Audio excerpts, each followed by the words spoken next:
दोस्तों UGC net का जो एग्जाम है दिसंबर साइकिल का वो समाप्त हो चुका है और अब जून 2026 की बारी है। जून 2026 की अब हमें तैयारी करनी है। और क्योंकि जो इस बार का एग्जाम आया इसमें खास करके अगर मैं इंग्लिश लिटरेचर की बात करूं कोड 30 की, तो स्टूडेंट्स ने बताया कि काफ़ी टफ क्वेश्चन था, कॉम्प्लेक्स क्वेश्चंस थे।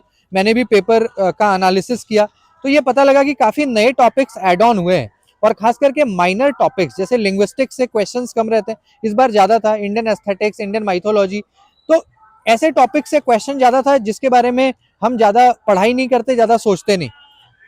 और कहीं ना कहीं जो जून 2026 का जो एग्जाम होना है, जो नेक्स्ट हमारा एग्जाम है, उसको लेकर के भी अब एक क्लू हमें मिल गया है कि सिलेबस कुछ हद तक चेंज हुआ है। तो आपको ये मान के चलना पड़ेगा कि इंग्लिश का सिलेबस, क्योंकि हमारे पास कोई ऐसा प्रॉपर सिलेबस वेल डिफाइंड नहीं है, तो जो भी हमारे पास एक टॉपिक वाइज हमें पता है कि भाई टोटल 10 यूनिट्स है, उस बेस पे हम तैयारी करते या कराते हैं। बट जो दिसंबर का पेपर आया उससे कहीं ना कहीं ये पता लग रहा है कि सिलेबस थोड़ा चेंज हुआ है और जून में जो है उस टॉपिक्स को हमें खास करके हाईलाइट करना होगा, फोकस करना होगा।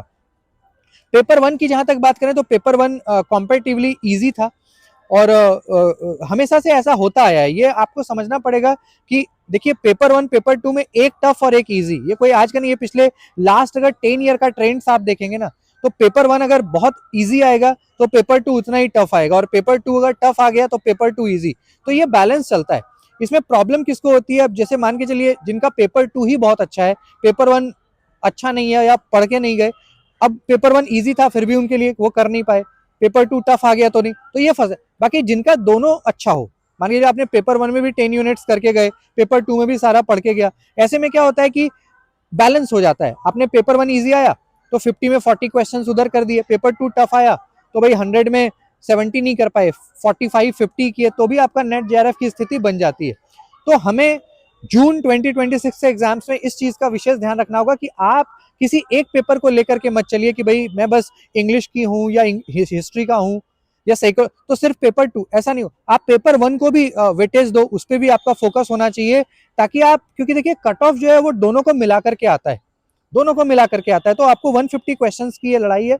बाकी पेपर टू में सिलेबस चेंज हुआ है और नया बैच मैं भी स्टार्ट करने जा रहा हूं। मैंने भी पेपर एनालिसिस किए, फीडबैक वगैरह लिए हैं, उसके बेस पे जो नया बैच हम अब स्टार्ट करने जा रहे हैं इन अ डे और टू, तो उसमें उस तरीके से हम लोग तैयारी करेंगे।